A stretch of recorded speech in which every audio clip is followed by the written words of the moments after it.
Welcome to the latest in Zelda music and fan theories. You're listening to Hyrule Academy, live on Radio Hyrule.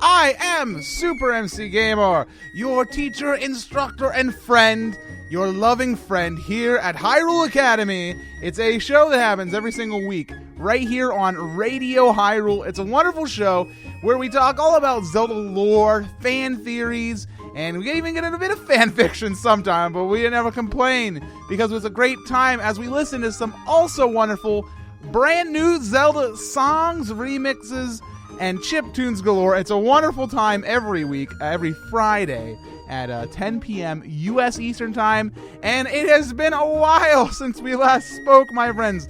We have been apart for a good old time. We've been apart for almost a whole month. In fact, a bit more than a month. Checking the old calendar in front of me.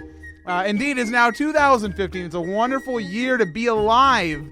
Because we had to talk about Zelda, and there's going to be Majora's Mask 3D coming out, my friends. Isn't that exciting? Like, we didn't even get to yell and scream about that last month, but now we know Majora's Mask 3D coming out here in just a couple weeks, so I'm sure I'm going to have my hands on that. I'm sure you guys will as well. And not to mention, we got Zelda Wii U coming this year, so we're going to have a lot more discussions on that later in 2015. But right now, in the present, here we are tonight.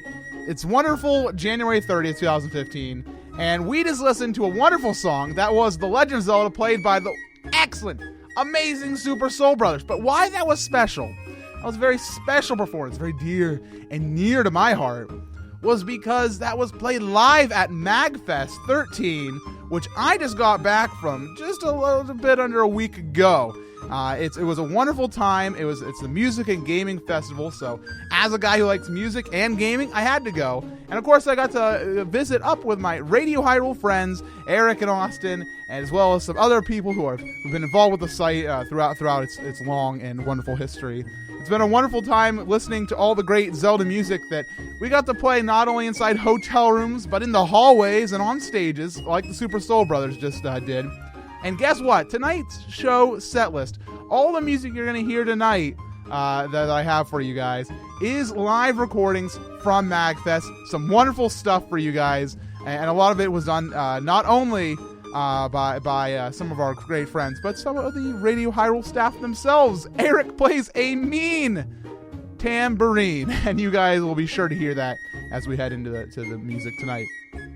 But as you guys know, this is a highly esteemed academy blessed by the three golden goddesses themselves, Din, Nehru, and Furore, and we must get to our instructing, our teaching, our discussions. That's what we're all about. We're about having fun times and talking about wacky fan theories about The Legend of Zelda. And as you know, every week we have a brand new subject to discuss. And for example, this week we're going to be talking about the Sacred Realm. The Sacred Realm is kind of a big deal inside the Zelda universe, and I wanted to make sure we started off our 2015 season of the show with something equally as epic. For example, the Sacred Realm is this place inside the Zelda universe that is highly regarded as the most important place in the entire not just fan canon, the canon of the games.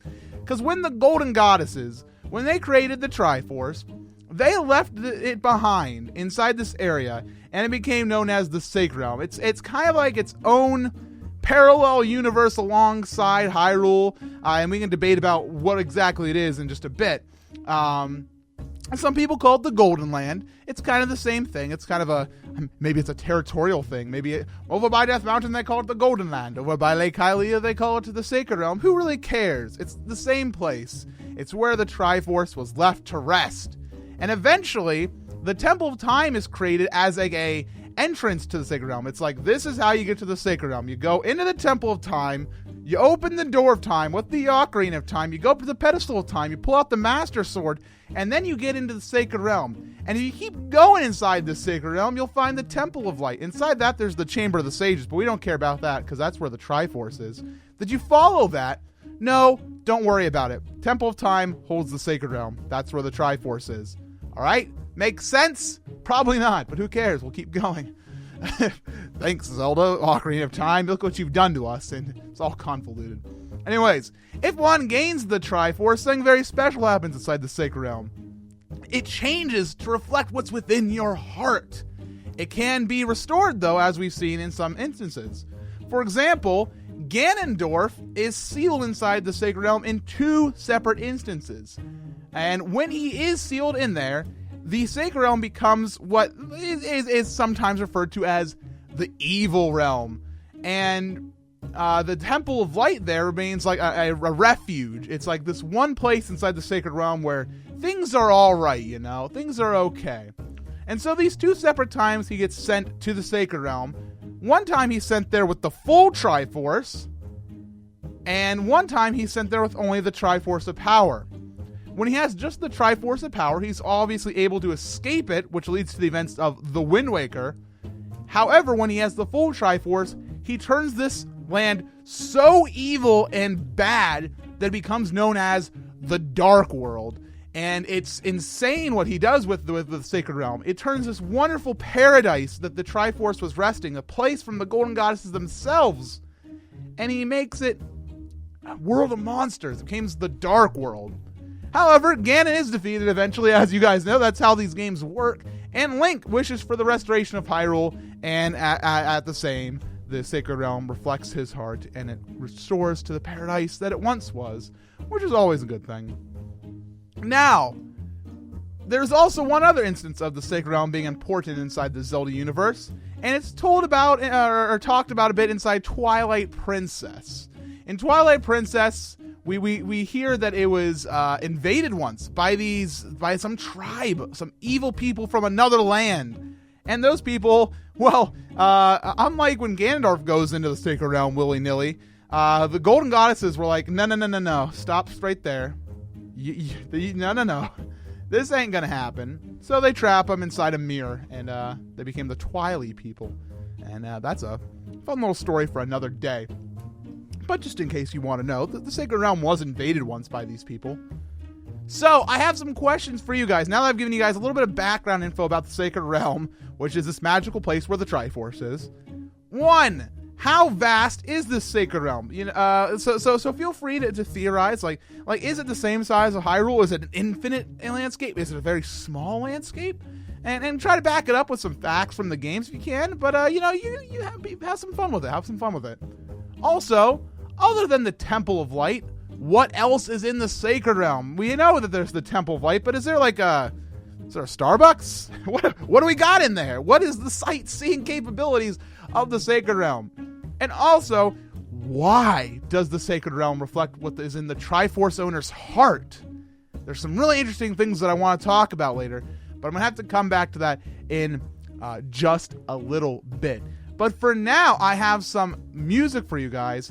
But while this music plays, discuss those questions, ask your own, have some fun talking about the Sacred Realm over at radiohyrule.com/chatroom. And I will feature those messages later on inside the show. But now let's get to some more music from MagFest. Please enjoy. I'll be back in just a few.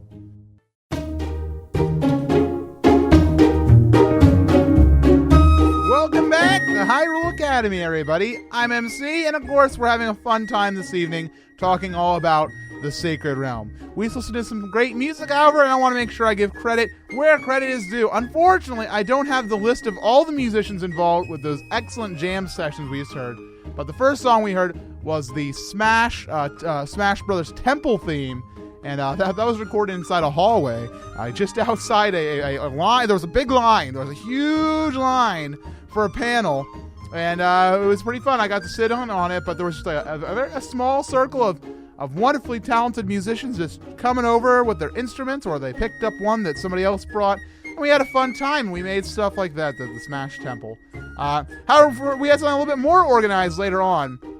Inside one of the suites, one of the hotel suites, We got to hear a little bit of Ocean Theme and Dragon Roost Island, and I personally really loved that real like live group feel that they had, because it's great when the ocean song ends and you hear somebody say, "How about Dragon Roost?" and then somebody starts going, and then everybody else joins in. It's a really wonderful kind of live atmosphere. Unfortunately, I did not myself get to attend the sweet jam session because I decided to take a nap. I mean, get at me all you want, but sometimes you just need to have a nap. And I regret everything listening to these recordings.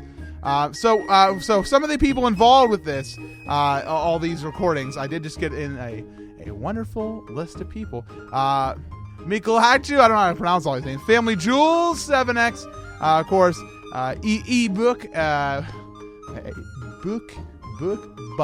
E-Buck, I'm sorry. Man, I slept inside the same bed with that man once on accident. That's a story for another day. No, I'm just kidding. So we had a very full room, and I woke up one morning and Eric was sleeping next to me, and I was like, "Aw," patted his head and walked away. He didn't stir at all, but now he gets to hear me say that, so that's gonna be great. Scotine was there. Patty Rudisli, I can't say all these names. I don't know all these names. Field of Reeds. There's Adriosaurus, Jesse Buddington, Sebastian Wolf. A whole bunch of people were involved in these. I'm so sorry for butchering every one of those names. I didn't get a pronunciation guide before this show started. But thanks to everybody who attended those wonderful jam sessions. It was a fun time. Overall, at MagFest, I personally really enjoyed myself. It was a great time because we got to hear music be played live, and the grassroots feel of it all was very fun. You know, just being able to, like, I don't know, there was a moment where I was just walking through the main area, the main atrium of this facility, and somewhere, no idea where, I heard a wonderful rendition of Death Mountain, or from Four Swords Adventures, I can't remember the exact name of the song. I believe it's Realm of Heavens theme. That's it, Realm of Heavens theme. I heard the Realm of Heavens theme playing somewhere. I don't know who's playing it, but I wanted to shake their hand, but I just enjoyed it. Because it was literally so somewhere out there that I didn't even see. I was very upset that I couldn't go and shake their hand. There was the Triforce Quartet there. Unfortunately, I don't have any recordings of theirs inside our set list tonight. But the Triforce Quartet, of course, named after the Triforce, which is a very important piece of Zelda lore, of course. But they played some excellent Zelda music. I have a full recording of them playing a bunch of Zelda tunes. Unfortunately, the audio isn't that great because they were inside a huge area with bunches of people walking in and out. But it was a wonderful time. I was really glad that I got to connect with all these amazing musicians. Let me tell this story real quick. So I wanted to go see the Super Guitar Brothers, an excellent duo of guitar players. I think you guys could have figured that one out for yourself. So I go and I get there early. I get there really early. I'm like, I know these guys. They play some excellent guitar. So I get there really early, get right near the front, and Thunder Scott, if you don't know him, he does some excellent arrangements on YouTube and is currently working on the Operation 1-Up album that I recommend. He turns around, he's like, "Hey, MC Gamer." I'm like, "Oh, hello." And he's like, "I'm Thunder Scott." I'm like, "Oh my god, you're really cool." And then all of a sudden, a guy turns around next to him. "By the way, this is the Lonely Soundboard," he says. I'm like, "The Lonely Soundboard, oh my gosh." And I shake hands with him.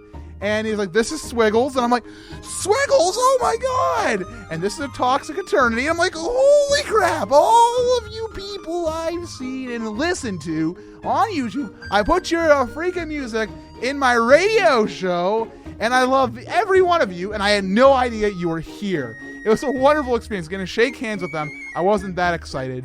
I exaggerated a bit, but it was so amazing getting to see all these people that do so much excellent work. And that was the entirety of MagFest. It was just a fun time, and I'm really looking forward to going back next year. No, Swiggles is a real name. Swiggles RP. Check him out on YouTube. Anyways, it was a great fun time, and I really enjoyed myself. So talking a little bit about the Sacred Realm, I gotta get back on track. I'm sorry, I lost myself for a brief moment.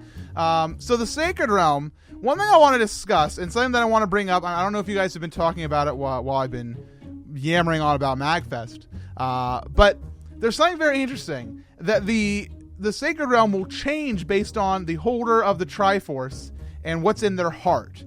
You see, this is very peculiar because we've talked about it inside past Hyrule Academy episodes, where the Triforce does not judge light or dark, good or evil. It does not judge that. It judges balance of power, wisdom, and courage.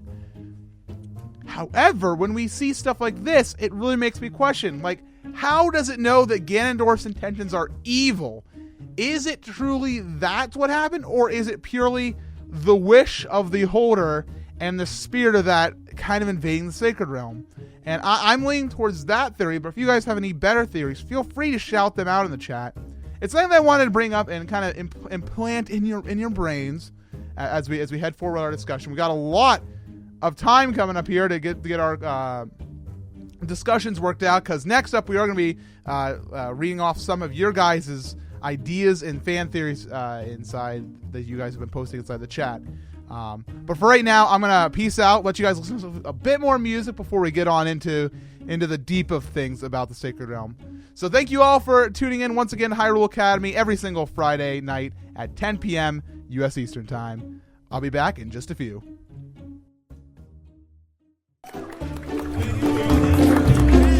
Welcome back to more Hyrule Academy right here on Radio Hyrule, everybody. I'm MC, and of course, I'm still your instructor.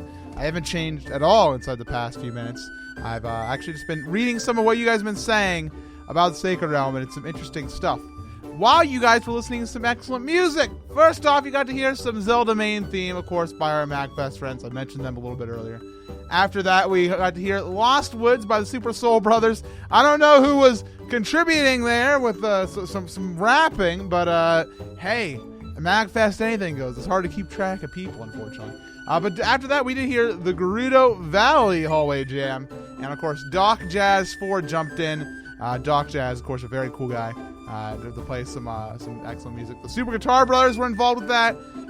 Some guy named E-Buck, I don't know, and Bobby Siegfried, also known as Trumpet Link, was involved with that wonderful Gerudo Valley fun, and some other MagFest people, which we don't have the names of. But it was a fun time and wonderful music as always. But continuing on now to get in right into the Sacred Realm discussion. So you guys have been a buzz, I have to say. You guys have been taking this subject. You guys are still talking. I'm sorry that what you're saying now isn't going to be inside the show tonight.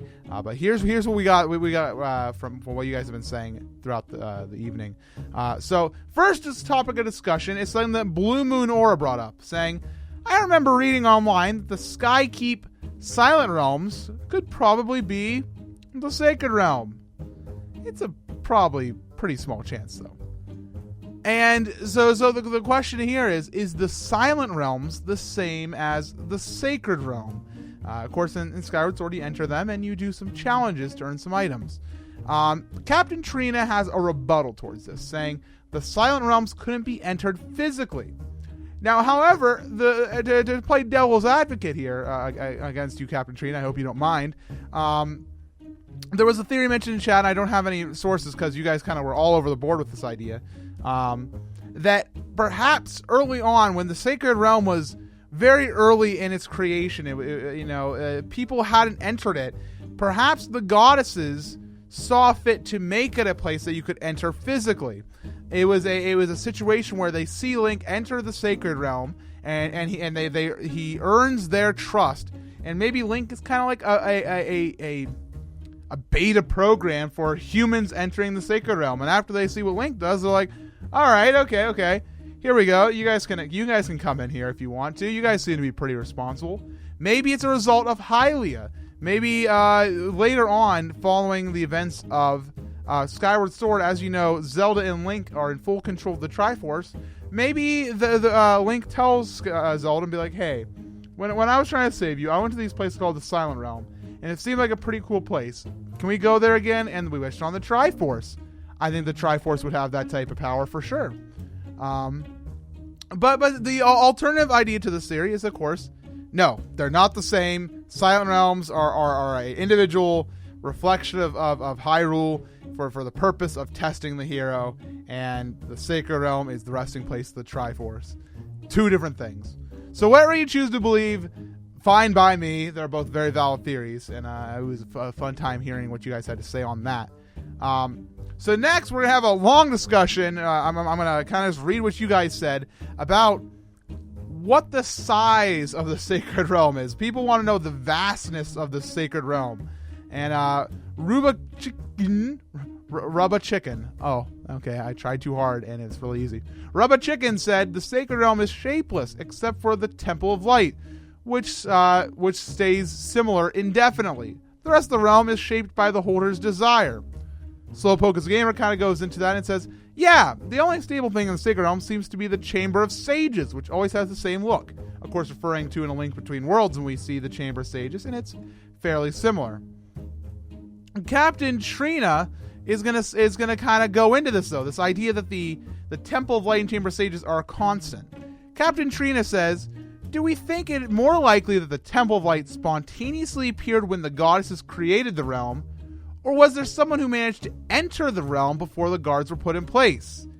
Slowpoke as a Gamer, who was involved in this discussion, kind of wrote back and said, honestly, I think Rauru built the actual Temple of Light himself. I think the Chamber of Sages existed all along. Rauru just built the temple within the Sacred Realm. And now that gets into some crazy stuff, because I know at the beginning of the show I went into the big thing about inside the Temple of Time, behind the Door of Time, and when you play the Ocarina of Time, you can find the pedestal of time, and then you can enter the Sacred Realm, inside of which is the Temple of Light, inside which is the Chamber of Sages, and somewhere in there is also the Triforce. Nobody really cares about all that guff.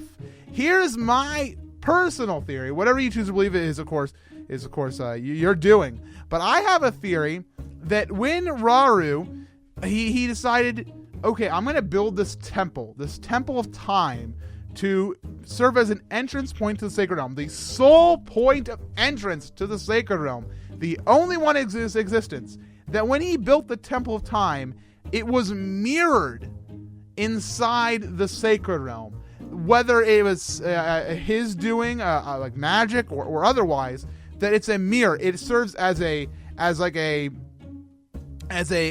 mirror. It's a mirror of exactly what you see. And I don't really have anything to support this. It's just an idea that I personally had a theory that I think would be kind of cool. But there's something similar. Well, I was talking about this inside the chat, that there's two entrances to the Sacred Realm, not just one. There's the Temple of Time, and, my friends, there is the magic mirror, of course, which Link uses to go in between the Dark World and then Hyrule, the Light World, inside A Link to the Past. And so it's not a bad idea to think, hey, maybe there's some truth to the mirroring abilities of the Sacred Realm, especially inside A Link to the Past, where the landscape of the Sacred Realm is very much similar to Hyrule. Whether or not that's Ganon's wishes is something we can debate for ages, because we don't really have Ganondorf to sit down and interview ourselves. So, I mean, the Temple of Light could have been built separately. The Temple of Light could have existed all along. Maybe it was like this place the goddess is left behind. The only thing that we kind of can say that kind of might disprove this idea that the Temple of Light was created separately is the creation of the Triforce story. And while Zelda, obviously, and the Great Deku Tree may not know everything about the creation of the entire world, I don't think anybody really knows much about that. That the idea is that they created the Triforce. They made a world. They're like, bam, here's a world. And then they pieced out and left a Triforce floating inside the world above. And eventually they were like, okay, well, let's put this inside a nice, cozy spot. Let's put this Triforce somewhere where people won't get needy with it. Anyways, let's move on a little bit here off of this. Riking says, in A Link Between Worlds, the Sacred Realm is depicted very small. But in A Link to the Past, we know that the whole Dark World used to be the Sacred Realm. How does that work? And Slowpoke as a Gamer says, it's at least comparable in size to Hyrule, given the fact that we were there in A Link to the Past. But how much bigger it is, we may never know. Now, Josh Ryu goes back to Riking, says, the Sacred Realm changes according to the heart of anyone who enters it. I don't think it's unreasonable to think it enlarged according to Ganondorf's wishes. And that is where we kind of get into this idea that perhaps the Sacred Realm is something that expands and shrinks based on what its purpose is. Who is in there? What is their desire for the Sacred Realm to be? The Sacred Realm is supposed to be a paradise for whoever is the owner of the Triforce at the time. And we got some interesting stuff. Yasutaru says, considering the Triforce is a neutral entity that reflects the aspect held most dearly, and the Sacred Realm was created as a location to hold the Triforce, it wouldn't be entirely out of place for the Sacred Realm to adjust to best fit the Triforce and its bearer while in the Sacred Realm. And then Slowpoke, who kind of brought up this idea overall, said, yeah, the Sacred Realm does look nothing like the Dark World inside A Link Between Worlds, so I think that it lends some credence? I don't know. Some idea, some validity to the idea that it is shaped by the person who last used the Triforce. And Dark Decay is going to back this up, saying, well, if you look at the Link to the Past, official artwork of the Sacred Realm, you can see floating objects and mountains in the back. So assuming it would exist for a long time. And so there's where we kind of think, okay, how many times have we seen the Sacred Realm, folks? Let's be honest. We've saw it inside the creation of the Triforce scene. How accurate that is, we don't know, because while it's supposed to be a recreation, it's also the storytelling of the Great Deku Tree in Zelda. So, and they weren't there. They weren't there listening. So who the heck knows if that's how it actually looked? We see it inside A Link Between Worlds, obviously, where it seems to be some floating islands, and that's where the Triforce is. It seems like a very, very cloud-filled area. We see it inside A Link to the Past in two instances. Inside the official artwork, where it seems very similar to A Link Between Worlds, and when it's entirely turned into the Dark World. We also see it again in Ocarina of Time, where we see it being this this basically empty area with this Chamber of Sages. We don't really get to see much other than the Chamber of Sages. And lastly, we see it in Twilight Princess. We see it in Twilight Princess inside a flashback cutscene with it being just this hill with the Triforce on it. But I think that's where we have to kind of step back and say, all right, this is kind of it being a story being told. So, here's where we have some interesting thoughts. It looks different in a lot of different places. Is it reflective of the Triforce holder's wishes? Yes, we know it changes based on the Triforce holder's wishes. And we kind of talked about this briefly inside the chat, but it's an idea and thought that we had where the King of Hyrule in the Wind Waker, he's the last one to make the wish on the Triforce. Does that mean somewhere out there the Sacred Realm, even in New Hyrule, still exists, with the only two entrances still being the Temple of Time and the Magic Mirror? Is it impossible that in the future of the story of that timeline that we find the entrance to the Sacred Realm, whether it be the Magic Mirror or someone finds the Temple of Time at the bottom of the ocean? Is it possible that we would honestly be able to one day see the Sacred Realm be traveled to inside that timeline and we find the Triforce? So that's where we kind of have to think. We kind of have to think. And we don't really know. We don't really know what the future is. But it's just kind of a thought I had. That we have this entire idea of the Sacred Realm changing. And it doesn't seem to be constant. We know that it changes. But how much it changes? Does it change in size? Does it change in architecture? Does it change in where the Triforce is being held? Is it held on grassy plains? Is it held on a floating island? Where is it going? We don't know. It's kind of a hard area to discuss. But I liked all your theories tonight with that. And now for two off-the-wall theories to finish this up, my friends. Captain Trias says, what if the Sacred Realm contains residual power of the goddesses, specifically the kind used in creating Hyrule? I think this is a very fair assumption. The Sacred Realm is this place where all this power is held, and I mean, I've watched enough Dragon Ball Z to know that that's how power works. If you're just hanging out around it, you're gonna get more powerful, right? It's sparkly light. That's all power is, really. And I bet there's a lot of sparkly light inside the Sacred Realm. And that's one theory I wanted to bring up. Whether or not you like it, I don't care, because I think it's brilliant. I think it's absolutely hysterical to think of this idea of somebody just wandering into the Sacred Realm and gaining powers and more magic than they've ever been able to do in the past. Okay, everybody, I get you. Everybody's freaking out about it in chat. I know the magic meter is only an exit. I get you. I see it. But hey, we can reverse engineer this magic mirror. We have the technology. All we need is a little bit of residual power of the goddesses, which we can find. Yeah, you crazies. Oh man, my chat's going bazonkers. I'm sorry. You crazies. Anyways, another off the wall theory that we had, and nobody gave it any attention. Nobody gave it a single word. Naku says, how do we know that it isn't a place created in the mind, and thus that's how it's changed based on the person's desires? Oh, there's a big one.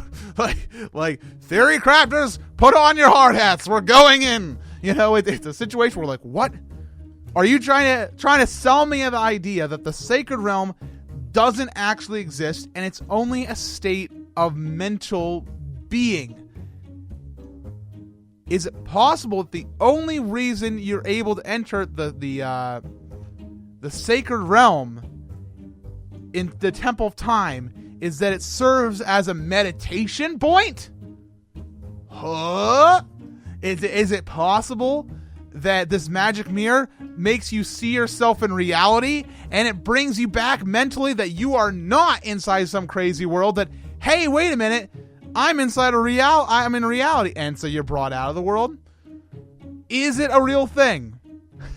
That's an off-the-wall theory, and I'm just going to let it rest in your brains for the evening, and I'm going to let you guys sleep on it and think of the crazy possibilities that might ensue. Maybe it's... Never mind, I'm not going to go into it because I have too many ideas. Anyways, I've got some more music. We've been talking for way too long. Show's running over tonight, folks. I hope you don't mind. I'll be back in just a few. Listen to this great song.